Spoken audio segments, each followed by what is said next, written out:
the survey shows is that working class people are not like against dealing with systemic racial injustice. It seems like it's quite the opposite. Like working class voters across the board of different, races, parts of the country, different geographies, working class people think that systemic racial injustices are a problem and should be done about them. It's like, it really just, a lot of it comes down to how you actually center the politics within your campaign. And so you use this, you talk about, which politics are centered versus which are not centered or more peripheral in a campaign platform. And so I was wondering if maybe you could expand on that and maybe like explain, maybe even with an example, how should we think about what does it mean to center a certain kind of political, whether it's a policy or a framework, like a certain kind of messaging compared to, this kind of more, laundry list that's maybe a little more academic, that's maybe a little bit more woke, that is trying to meet everyone's needs simultaneously. No, that's a great question. So the first thing to mention, as Kel said, is that yes, we find really, really strong evidence that working class voters, who could be in the Democratic fold, are not at all concerned about Democratic or progressive candidates focusing, on bold racial justice issues.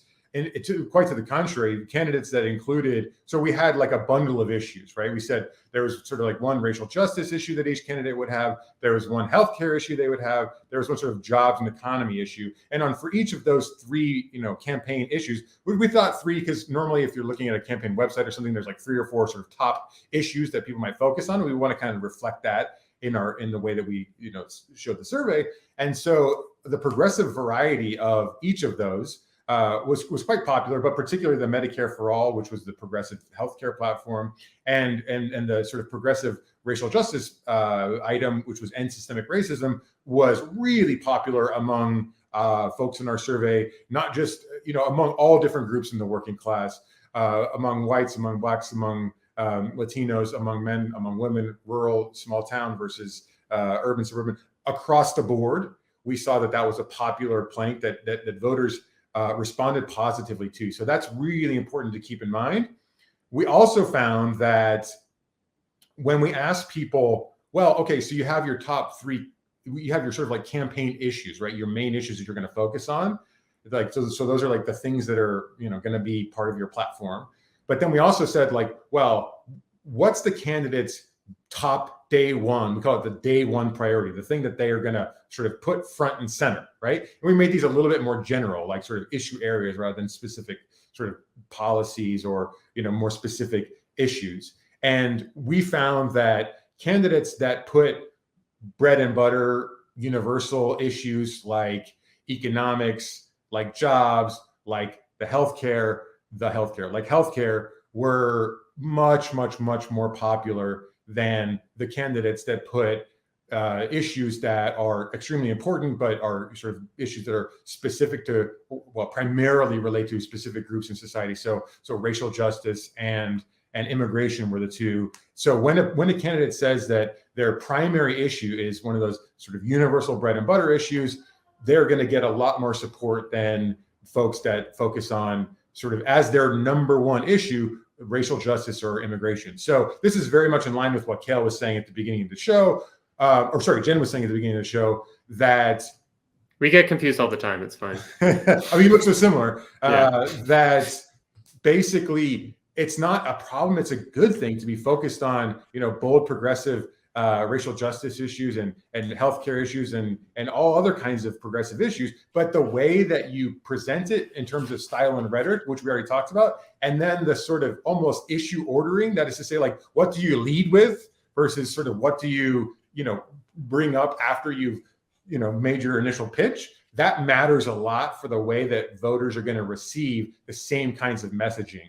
And so when you say, when we look at like the combination of this person who says like their number one day one issue is racial justice versus their number one day one issue is, say, jobs, the same, like if a candidate focuses in their key issues on racial justice, in both those cases, they're a lot more popular if they focus on racial justice as a key issue, but make the economy their primary day one issue, than they are if they include racial justice as one of their important campaign issues, but make racial justice their number one priority. So, it's basically just a matter of how you're packaging this, what you're leading with. It's not in any way to say we shouldn't be, holding firm to those, key principles of racial and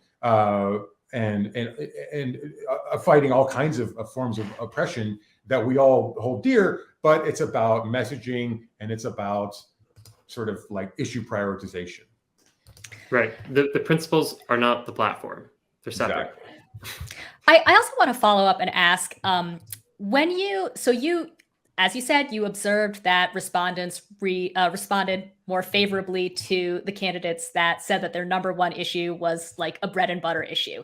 Was that the case for respondents of all races? Because I think that there's sometimes this assumption, right, that like Black voters and Hispanic voters are going to prioritize racial justice and immigration. Did you find any effects to justify that or to support that?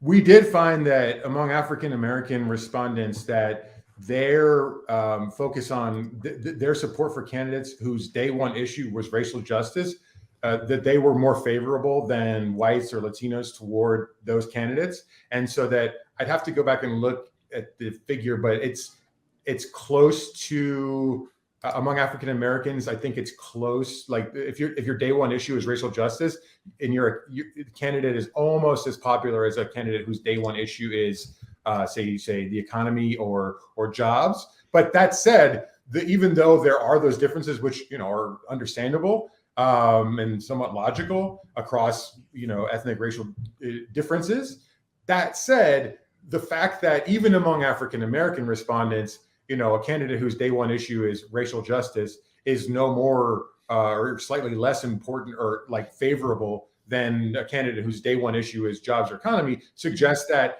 a candidate that focuses as their day one, as their main issue on jobs and economy is both going to, on the one hand, benefit significantly among key groups that are not already in the Democratic coalition, while not being punished at all by key constituencies that are already in the Democratic coalition.